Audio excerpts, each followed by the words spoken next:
it's interesting to have these conversations now, particularly because the price and the sort of the cost of sequencing the human genome is rapidly decreasing year by year. And so it becomes really a possibility to actually start to prepare technologies and kind of consumer-facing technologies to actually accommodate some of this now. Yeah. So it becomes quite terrifying. Yeah, it is quite daunting. And I guess we're going to come on to how this all affects consumer behaviour. And yeah. Maybe I'll just say before that, What's interesting within this topic, we talk about, your phrase, which was wonderful, about the difference between gene editing and gene mutation, is what we might consider to be a preferable or a non-preferable human characteristic. So, of course, we don't want any humans to suffer. You wouldn't conscientiously choose to have a child that you know is going to suffer. But what is the difference between suffering and having a good quality of life is almost like a tacit cultural moment that differs between nation. And a really good example of this is until 1978, the British Psychological Association considered homosexuality to be a mental illness. And so hypothetically, with this type of technology, you might be able to design in or out homosexuality, considering that's a disability or a non-preferable human characteristic.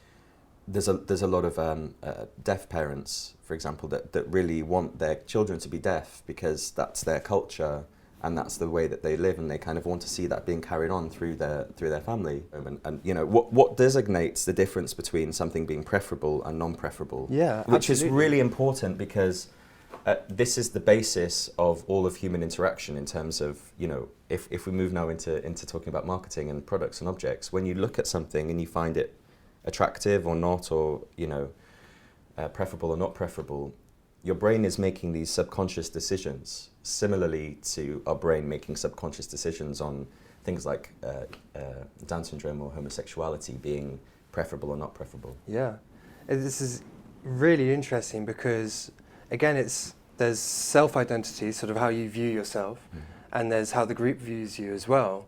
And it'd be quite interesting to know whether you should hide. Should someone be, let's say, edited to not have Down syndrome? Should they be made aware of this? Is it their legal right to be made aware of this? Should other people be made aware of this? Does the knock-on effect mean that they perhaps have a extra strength in sporting activities? Do they then get classed into a separate group? And does that then actually just affect their life in a similar way to being Down syndrome, cast out of society for something that they had no control over in the first place? Are you suggesting that society might separate those who have been edited from those who haven't been? I would propose that would definitely happen. Absolutely. I think that's something that is very prevalent in society. Yeah. We like to group people, and if that is something that happens in society, then you know that other people are going to want to know. That's a really good insight. You might suggest that with gene-edited people, you would start to have these types of class systems. However, we talk about the uncanny valley in digital technology. So the do you know the uncanny valley? The uncanny valley is the moment between when the human brain understands an image of a person to be real and an image of a person to be computer-made. Okay. And so there's a moment in between there where the human brain can't quite comprehend whether it is a real human or it's an avatar. And that's the uncanny valley. Okay. And I think that there's a very similar area when we talk about plastic surgery or testosterone use and so on, where you kind of understand and register that this is a sort of a biological human, but there's something about them that has been altered. I think with gene editing, it will be very hard to actually understand that because it's their genes that have been edited. It's not something that will sort of stick out as an unusual characteristic unless there's someone with incredibly piercing blue eyes and incredibly platinum blonde hair that's very unusual. But then equally, we could say that genetically, that is possible naturally. Yeah. We can also get into the conversation about what we consider to be a strong gene, because blonde, blue-eyed female being the kind of paradigm of beauty in popular culture, I would say was sort of the late 90s, mid 2000s. I think it's shifting massively. I think that was very much a kind of Western Caucasian perspective of beauty. Very much so. And I think that actually in 20, 30 years we'll want to look more Asian. I mean, this is the interesting thing with sort of genes, gene editing, and then product marketing. How do these two worlds collide in the future? Yeah. So as we were discussing, the sort of foundation of every single cognitive decision of whether that is a strong choice or a less strong choice in terms of what we consider to be a disability or a preferable human characteristic, or even within that kind of moment where we look at someone and decide whether they're sexy or not sexy, that the way that your brain works on deciding that kind of split-second decision is exactly the same mechanism as we have kind of emotional relationship with objects and brands and communication and so on. And so as we're talking about marketing and branding and then kind of the design of objects, particularly around identity, so in the world of fashion, the foundation of all of this really is genes and the way that kind of genetic technology will influence and interact with artificial intelligence. If we can get to the bottom of that, then we're essentially redesigning marketing systems and redesigning the sort of desire mechanisms that underpin why we want certain objects and how they've been constructed and the subliminal meaning that designers use to sort of craft and sculpt objects in certain ways. Yeah. And so it's really this conversation about actually starting to build ontologies or maps around the different relationships and connections that form this kind of large world that then we can sort of design from and build from. And back to your question, we actually don't know the genes yet to do with height, or they're so complex systems. It's exactly the same with this in relation to marketing. It's very complex, but that's not to say that we won't be there very soon. Yeah. It's coming. And so it's really interesting to start to have these kind of speculative conversations about what is going to happen when this technology does get to that place. How do you see that? I mean, let's have that conversation now. How do you see that funneling down eventually if it gets more prevalent? In China, this sort of culture around gene editing and genetic technology is very much derived from whatever the government says is right or wrong. And it will happen in China. It is happening, and it will continue to happen at pace. And it will be for kind of a select, 1% of China, so very affluent people that will be able to afford to gene edit their children and so on. What's interesting is when these children are, 12 and starting to become young adults, the rest of the world won't want to have their kids sort of be outpaced and not be as good as these super high IQ, very talented, very beautiful Chinese children. And so that will just have this kind of knock-on effect that will slowly trickle into the rest of society. And it will essentially create a new class system because, of course, the beginning of this type of applied technology will be extremely expensive. And so it will be the affluent people that are able to sort of fine-tune their genome. There will be some really interesting scenarios that come around this, like the idea that if a parent has edited their child and then the child sues them because they don't like how they've been edited, that could be a possibility. Oh, that'll happen. That's going to happen. Maybe in America. But yeah. Definitely in America. They love a good lawsuit over there. Yeah, and all of this technology is sort of based upon CRISPR. So, Yes. The sort of design of DNA before it sort of turns into a fetus in the womb. But I was really interested in a type of technology, genetic technology called epigenetics, which was really it was a hot technology in 2014 when the project started. I think that the sort of energy behind it has sort of lost quite a lot now. It's now back onto CRISPR. But epigenetics is the ability to turn existing genes on or off for favourable characteristics. Okay. And so, say you and me are both born with a certain amount of genes, and some of these genes are turned on and some of them are turned off. Mm-hmm. So it's sort of a binary process. And through certain environmental factors, such as ultraviolet rays or being exposed to smoking or carcinogens, these are understood to change the expression of certain genes on or off. And so apparently we're all born with cancer genes. Okay. But the cancer genes are hopefully turned off. And so they've understood that through smoking or these different triggers, it can turn on the expression of these genes. Oh. And so in 2014, there was a lot of energy and research around developing epigenetic technology to be an alternative to chemotherapy and cancer treatment, and to send bespoke proteins to the cancer genes to reverse their expression. Flip them off. Exactly.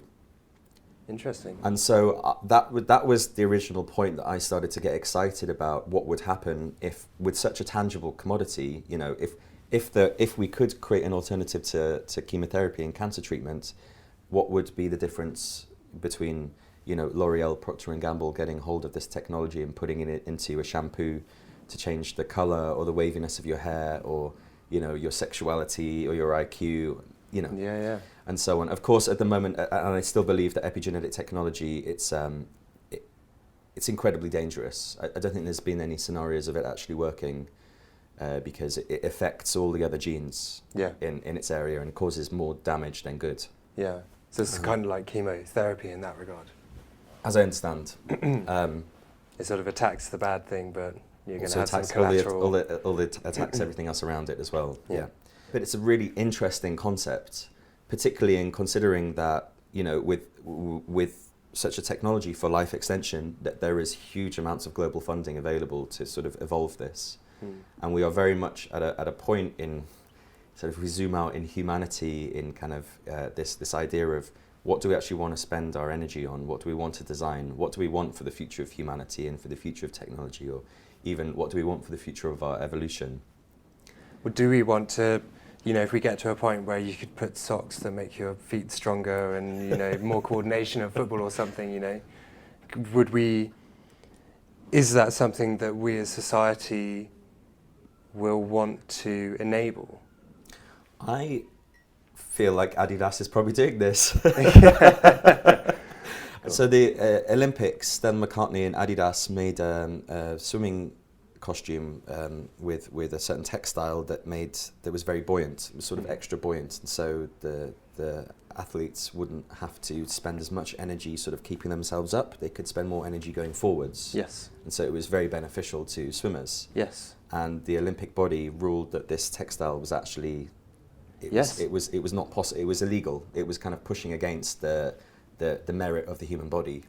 You're right, so we are trying to design products that do give us this incredible edge. And I think in athletics or, in sportswear, this is where these things have the most application right now. This is interesting because even we're talking about that in terms of very tangible function, like getting from A to B in the quickest amount of time. But we can also talk about the function around beauty, the function around, certain poise and posture, or the function around IQ, or the function around happiness or mental health. And all of this is possible to design. It's also interesting to think that we are not an evolved human. We're just in the middle of a very long evolution process. In the same way that with science and technology, there is so much more to find out that just hasn't been uncovered yet about how the world works. And so it's really interesting having these conversations at such a critical moment in sort of technology evolution, human evolution, about actually where we want this to go and what we hope for in terms of what is going to be beneficial to human life and humankind. And will it make us happier? Will it make us more discontent or need more and want more? And that pulls us into a really interesting conversation about kind of sort of a philosophical, philanthropic perspective on technology and evolution, and how brands and marketing and products sort of play a role within that. Because you could argue that a lot of technology is being harnessed by big companies to make us want more and need more, but isn't necessarily bringing us to a happier place. And so I think it's a really interesting moment for these companies to really sort of take a step back and think about their ideologies in terms of actually what they hope for, what types of lives do they want consumers to be able to obtain through the development of through utilizing, buying, and sort of entering into their world through their products. Because I think that all objects are interacting with technology in some way. If not now, they will be soon. Or they sort of have, even if they're analog, they have some sort of relationship within a wider technological sphere. And I think that designers and companies not only need to think about the sort of manufacture of these objects, but think around the cultures surrounding them, but particularly in terms of the philosophy and the ideology that underpins everything about that object. And so it's all derived from kind of all of this research the whole way back into genetics and the way that humans sort of perceive positive and negative. Yeah, genetic strength. Genetic strength. But we still have the same understanding and appreciation of genetic strength as we did, when, I don't know how long we've been around for, So some people say supposedly we've been evolving for 44,000 years. 44,000 years. So it's not bad. Hopefully we've got another 44 ahead of us. I hope so. Not us. I couldn't stand. I couldn't stand that either. Let's see when we get to the first 1,000 and then. Yeah. No, but it's interesting because we in terms of male attractiveness, in terms of popular culture, physically, our brain, a kind of heterosexual woman or a homosexual guy would consider an attractive man to be someone who would be able to hunt, gather, provide, protect. Yeah. And so that's kind of, someone with well-defined arms and has got access to lean protein to build that muscle. But you could argue that in a democratized society with social welfare, that sort of muscle mass is totally wasteful to society, because all you need to do as a man today is kind of sit at a computer desk for 8 hours a day clicking, and then go and pick a can off a supermarket shelf, or click for your delivery service to bring you food. But what we posit as potential genetic strength and what we should consider, but that doesn't affect really how our genes are made up, and that's something that's been born out of 44,000 years, and it's going to take longer than us having desk jobs for the last 100 years. It's interesting because, of course, our brains have been evolving in that way for such a long time, and then in the past 200 years in sort of post-industrial society, particularly the past 30, 40 with the internet and kind of mechanized processes in the way that we see them now, our brain hasn't had time to actually update or evolve to the way that we now live. And so the way that we compute genetic strength is still derived off our cavemen ancestors, as opposed to actually the reality of the way we live now. So it's interesting when we consider what would be our perception of genetic strength to actually suit the way that we're living today.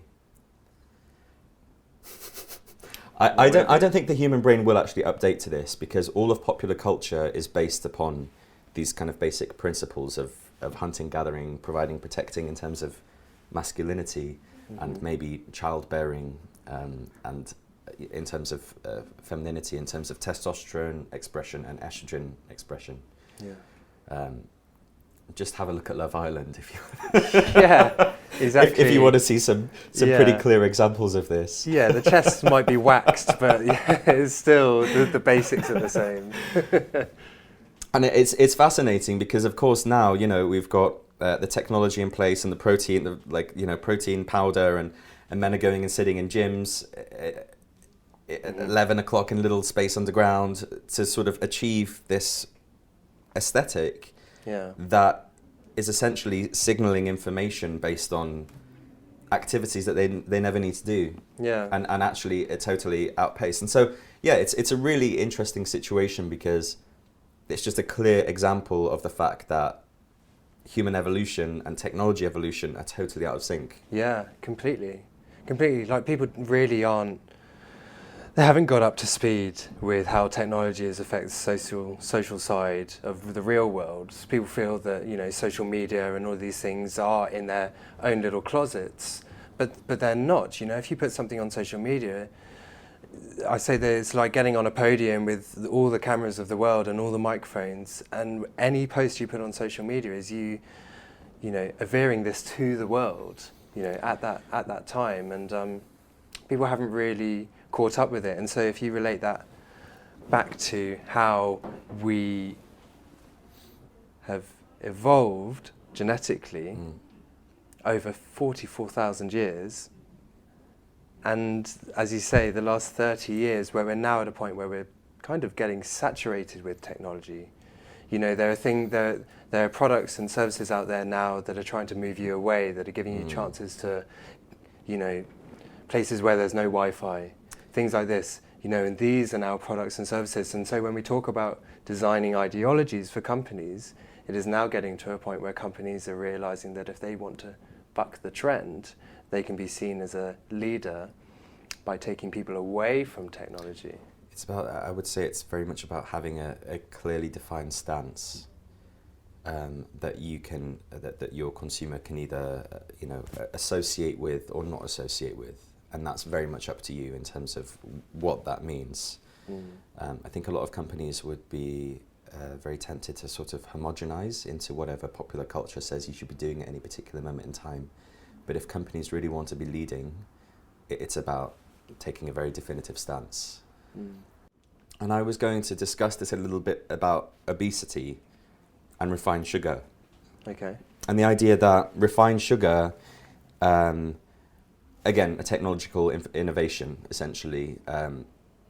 When it first arrived, I'm sure it was kind of like, cocaine. Everyone wanted as much of it as you could get, but then pretty quickly you understood that it had a sort of a consequence that might be considered to be negative. And I think it's exactly the same in terms of the way that we're exposing our brains to refined imagery, to pornography, to, our brains were designed to see a cave woman across the savannah and think she's not half bad, you know.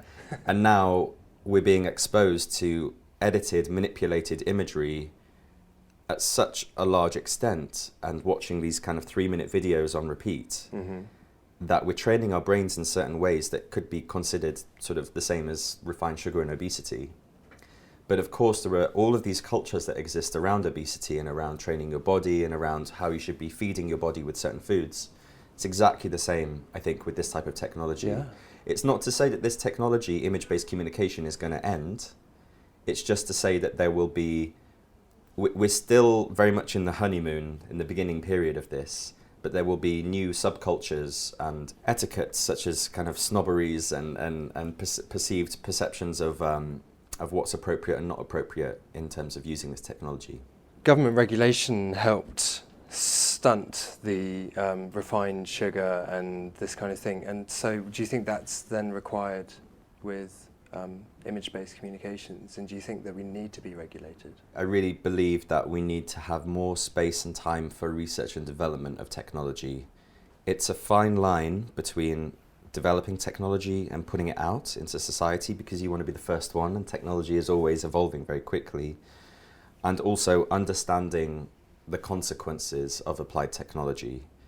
And of course we talk about Facebook being a sort of prime example of this, for sort of not really fully understanding the negative effects of its infrastructure, just putting it out and seeing what happens.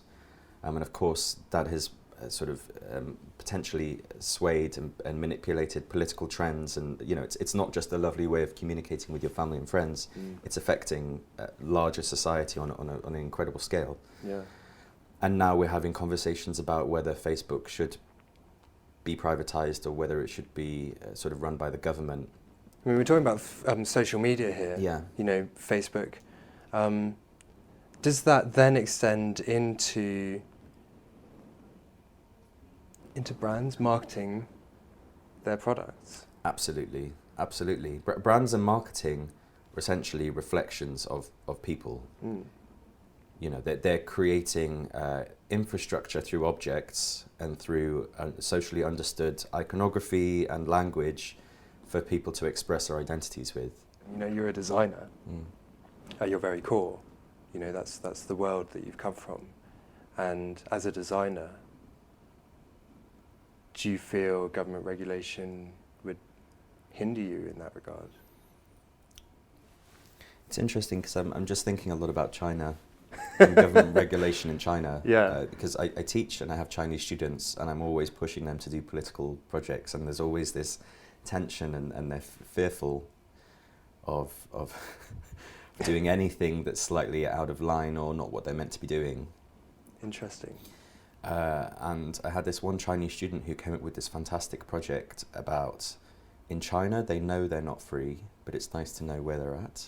In the UK, we think we're free, but we're not. And that was a really interesting perspective on this topic. Do we want to be in a position where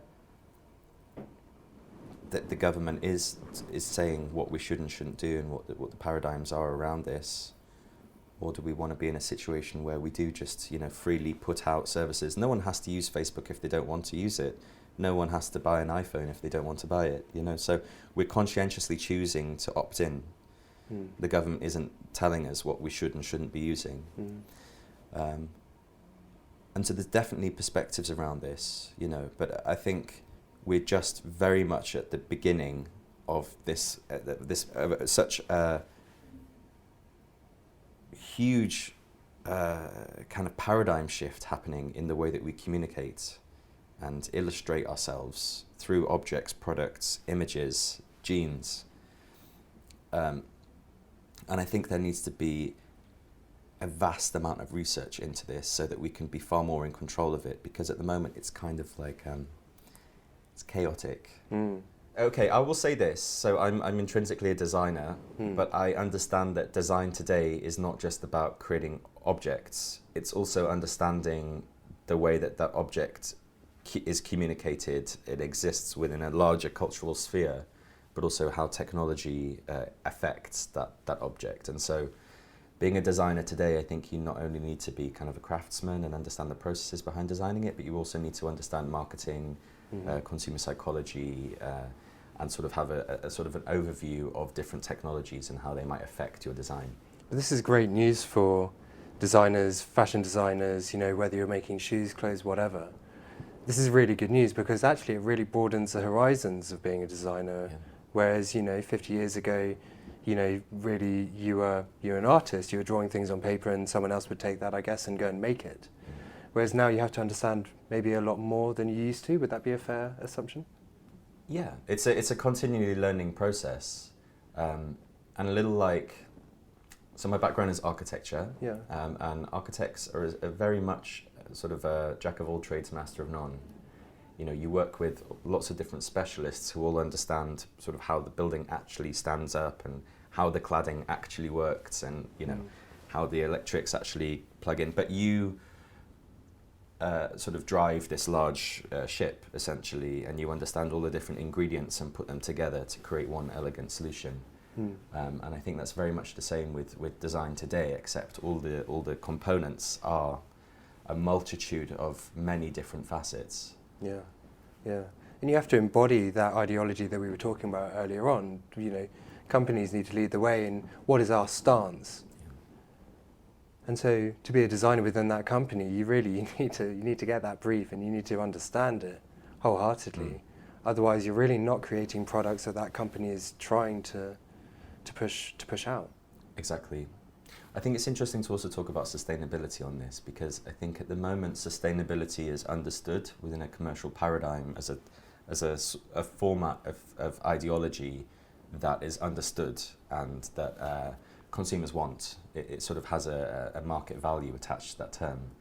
But I would argue that the word sustainable and sustainability is a kind of off-the-peg ideology that is sort of pre-designed, and that actually there are many different variations under the branch of sustainability. But I think it's more and more important for brands and companies not to be homogenized in terms of their outlook and their perspective, but actually really stand for something. I think consumers are becoming more and more informed every day. Yeah. And particularly as we see this sort of shift in economy, perhaps sort of downturn of capitalism, it's giving rise to far more ideologically based design and communication. It's becoming of paramount importance. Yeah. Well, I think, the more people talk about it, well, hopefully the more clear one's mind becomes on these matters. Although, like a lot of knowledge, the more you know, the more you realise you don't know. And so the more, certainly today, the more we've talked about genetics and design, you realise there are so many elements of discussion that really the human brain, unless we genetically mutate it, is incapable of truly understanding.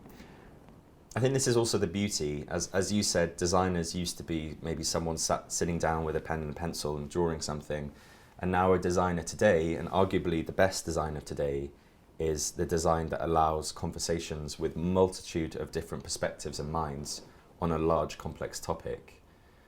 And for me, that is really one of the most valuable roles of a designer today. It's almost as a communicator. And in terms of having conversations about actually how we want to be developing and moving forwards through objects and products. Amazing. Yeah. Design is the new communication. Yeah. Awesome. Adam, cheers. Nice one. Everybody get up.